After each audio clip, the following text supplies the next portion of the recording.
भगवान विष्णु जी और माता लक्ष्मी जी। एक बार भगवान विष्णु जी शेषनाग पर बैठे बैठे बोर हो गए और उन्होंने धरती पर घूमने का विचार मन में किया। वैसे भी कई साल बीत गए थे धरती पर आए और वह अपनी यात्रा की तैयारी में लग गए। स्वामी को तैयार होता देखकर लक्ष्मी माँ ने पूछा, आज सुबह सुबह कहाँ जाने की तैयारी हो रही है? विष्णु जी ने कहा, हे लक्ष्मी, मैं धरती लोक पर घूमने जा रहा हूँ। तो कुछ सोचकर लक्ष्मी माँ ने कहा, हे देव, क्या मैं भी आपके साथ चल सकती हूँ? भगवान विष्णु ने 2 पल सोचा, फिर कहा, एक शर्त पर। तुम मेरे साथ चल सकती हो। तुम धरती पर पहुंचकर उत्तर दिशा की ओर बिल्कुल मत देखना। इसके साथ ही माता लक्ष्मी ने हाँ कह के अपनी मनवा ली।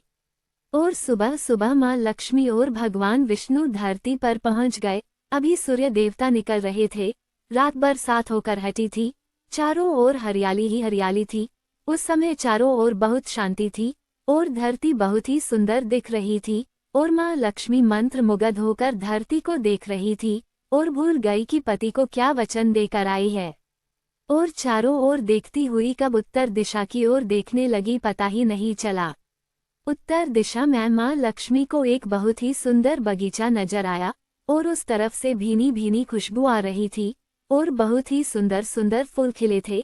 यह एक फूलों का खेत था और माँ लक्ष्मी बिना सोचे समझे उस खेत में गई और एक सुंदर सा फूल तोड़ लाई।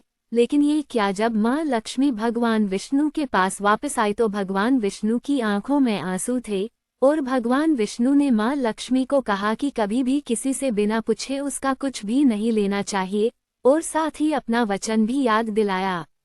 माँ लक्ष्मी को अपनी भूल का पता चला तो उन्होंने भगवान विष्णु से इस भूल की माफी मांगी। तो भगवान विष्णु ने कहा कि जो तुमने जो भूल की है उसकी सजा तो तुम्हें जरूर मिलेगी। जिस माली के खेत से तुम नए बिना पूछे फूल तोड़ा है, यह एक प्रकार की चोरी है। इसलिए अब तुम 3 साल तक माली के घर नौकर बनकर रहो।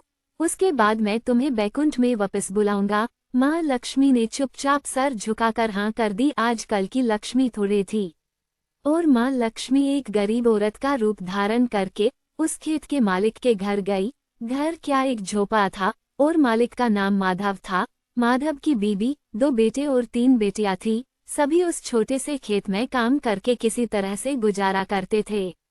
माँ लक्ष्मी जब एक साधारण और गरीब औरत बनकर जब माधव के झोपड़े पर गई तो माधव ने पूछा, बहन तुम कौन हो और इस समय तुम्हें क्या चाहिए? तब माँ लक्ष्मी ने कहा, मैं एक गरीब औरत हूँ, मेरी देखभाल करने वाला कोई नहीं। मैंने कई दिनों से खाना भी नहीं खाया, मुझे कोई भी काम दे दो, साथ में मैं तुम्हारे घर का काम भी कर दिया करूँगी। बस मुझे अपने घर में एक कोने में आसरा दे दो। माधव बहुत ही अच्छे दिल का मालिक था। उसे दया आ गई, लेकिन उसने कहा, बहन मैं तो बहुत ही गरीब हूँ। मेरी कमाई से मेरे घर का खर्च मुश्किल से चलता है। लेकिन अगर मेरी 3 की जगह 4 बेटियां होती तो भी मैंने गुजारा करना था।